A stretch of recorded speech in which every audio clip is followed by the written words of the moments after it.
We have a rather curious subject this morning, one which many persons have heard about, but very few really know much about, and that is the great cycle of the Grail, which has become one of the most important descents of symbolism in the Christian world. As we go into this, we find an interesting factor presenting itself. And that is that from the beginning there is an overtone in the Grail cycle that seems to suggest that in every instance the Grail search must be an individual effort. There was no way of joining something. There was no way of proclaiming a membership or depending upon a group support for the attainment of the quest. You could not become part of a congregation of the Church of the Holy Grail. Every part of it had to be individual.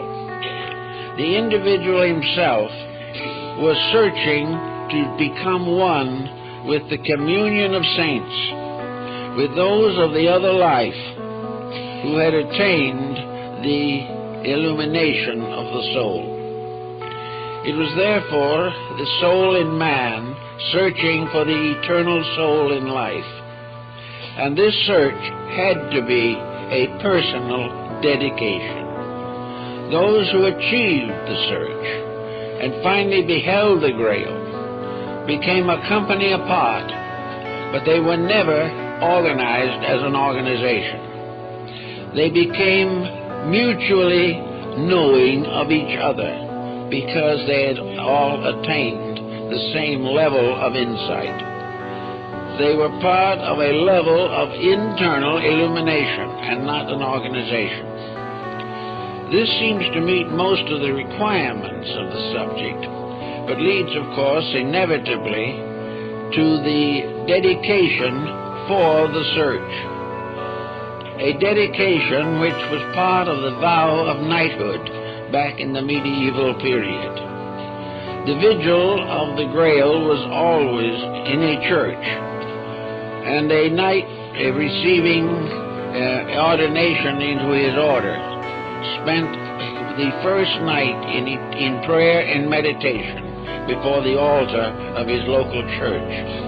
Having thus dedicated himself internally by a voluntary action of his own, he started out on a quest which no one could assist him. No one could do it for him. No one could walk with him. No one could prevent him from making mistakes. It was a lonely journey, a journey from illusion to light, from darkness to participation in eternal truth. It was this aloneness that seems to have been the power of the Grail.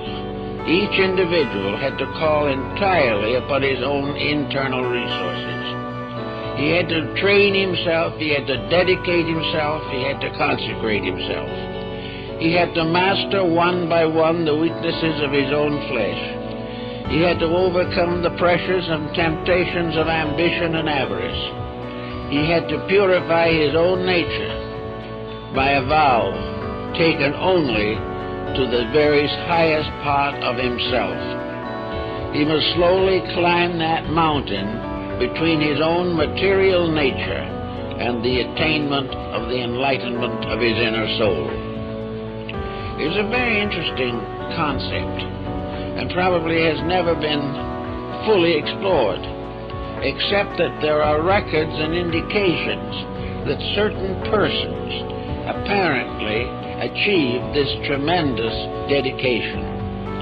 Also, it was twisted into the cycle of alchemy at one time, so that the purification of the metals, the transformation of all that is base into all that is sacred, was the great alchemical transmutation, performed alone by an alchemist in his little laboratory, by prayer and meditation, and on rare occasions by some type of miraculous manifestation. To the Grail cycle, the miraculous was an internal mystery. It did not deal with the commonplace of life. Miracles did not interfere with the workings of universal law. Miracles were inner experiences of attainment, a proof that the reality was nearer than it had been before.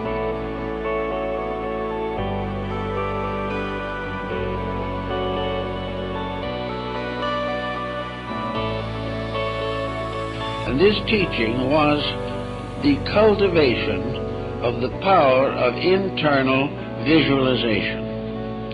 In other words, the individual gradually transformed these ideals into inner pictures.